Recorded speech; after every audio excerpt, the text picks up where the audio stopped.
Today, we're putting a spotlight on the Toy Train Gallery, which is created, operated, and maintained by the San Diego Three-Railers. This exhibit is in a side room towards the back of the museum, behind a set of doors and framed by a peekaboo window. The railroad is in O scale, so 1 inch of the layout is equal to 48 real-life inches. The exhibit is freelance, meaning the design was created entirely from the modeler's imagination and is not a real-life railroad. However, the San Diego Three-Railers did take some inspiration from real places to create the classic American towns in the exhibit. So what we decided to do is we decided to make our scenery kind of like any town USA in like the late 50s, early 60s. The name Three-Railers comes from the construction of the model railroad. A traditional railroad has 2 rails, one on the left and one on the right. A 3-rail model railroad has a 3rd rail down the center, which carries electricity that powers the trains.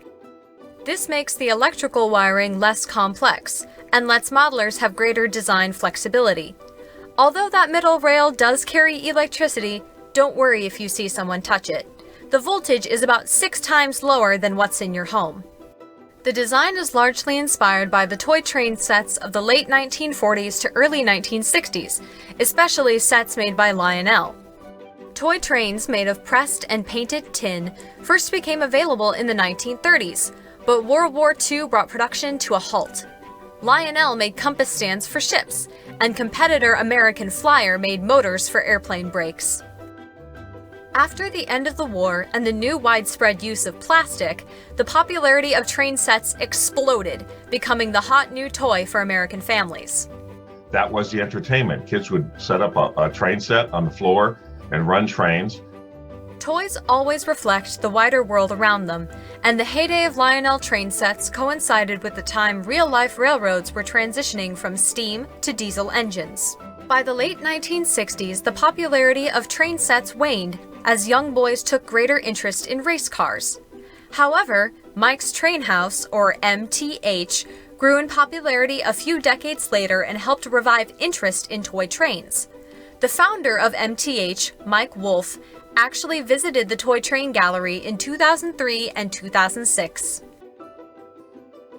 Today, you'll see modern Lionel, MTH, and other toy train brands like Atlas O run on the Toy Train Gallery together, as manufacturers often make equipment compatible with other trains. If you're lucky, you'll see a vintage post-war Lionel train making its way around. The neat thing about the trains from that era, they still work. The San Diego Three-Railers Club was formed on October 17, 1994, and that December they displayed a modular or portable exhibit in the San Diego Model Railroad Museum. Throughout the 1990s, the club had small exhibits in multiple venues along with the museum, including shopping centers and community halls around the city.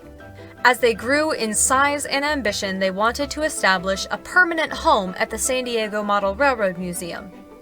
In spring 2002, the San Diego Three-Railers became an official member of the museum family when construction began on the Toy Train Gallery you know and love today.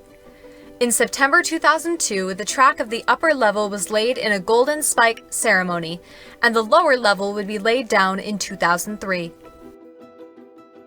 Even though the club has a permanent home here at the museum, the San Diego Three-Railers are still passionate about being part of the wider San Diego community, setting up temporary exhibits in malls, the San Diego International Airport, Rady Children's Hospital, and more. To this day, they incorporate pop culture references and humorous scenes into the Toy Train Gallery. Every visit to the gallery can bring a new discovery. A favorite with guests is the McDonald's drive-thru. A small car makes its way to the window to order a meal.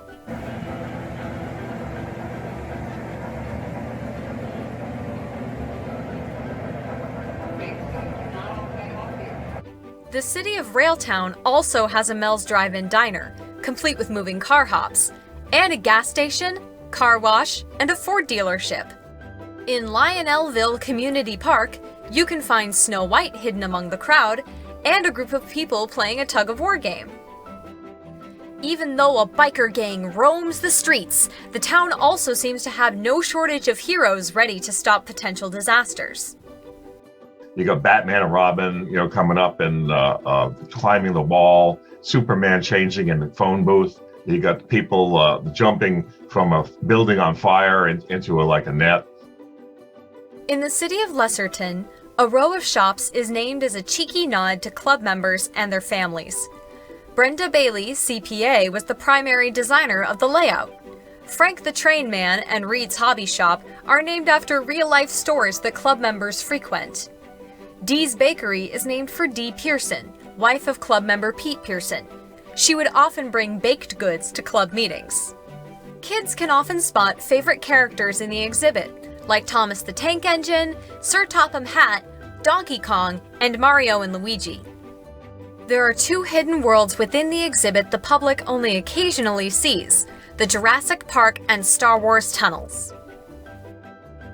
The exhibit also includes 2 sections that can be changed out for different holidays. The Halloween version features small, creepy ghosts and haunting dead trees, and the Christmas version features snowy ski slopes. Club members decorate the whole gallery for the holidays to create an immersive world for the exhibit.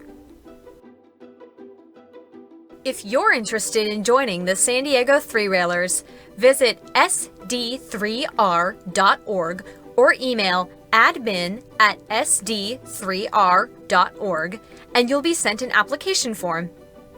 Special thanks to Mike Hayes for providing photos of club history. Next time you visit the San Diego Model Railroad Museum, spend some time in the Toy Train Gallery, our world of pure imagination.